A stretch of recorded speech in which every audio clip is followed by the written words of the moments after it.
आत्ताची महत्त्वाची बातमी समोर येते। मी देवेंद्र फडणवीसांची भेट घेतलेली नाही असं म्हणतात किरण सामंत। लोकसभा निवडणूक लढवण्यासाठी माझी 100% तयारी आहे आणि ती पूर्ण झालेली आहे असंही त्यांनी म्हटलंय।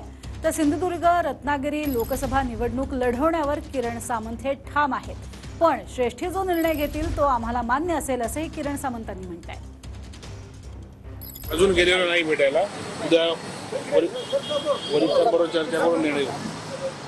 तुम्ही सागर बंगल्यावर गेला होता का? नाही। तेव्हा आपण भेटणार आहात का देवेंद्र फडणवीसांना? कारण की भाजपला जागा जाणार असं त्यांचं म्हणणं आहे। ते वरिष्ठ जे शिवसेनेचे वरिष्ठ नेते आहेत, तयारी 100% झालेली आहे, परंतु जो पक्षश्रेष्ठी निर्णय घेतील तो मला मान्य आहे। तर तयारी 100% झालेली आहे, मात्र मी अजूनही कोणाला भेटलेलो नाही असंही त्यांनी म्हटलेलं आहे। सागर बंगल्यावरती मीही गेलेलो नाही असंही किरण सामंत यांनी स्पष्ट केलेलं आहे। मात्र रत्नागिरी सिंधुदुर्ग लोकसभा लढवण्यावर मी ठाम आहे असंही त्यांनी स्पष्ट केलं आहे।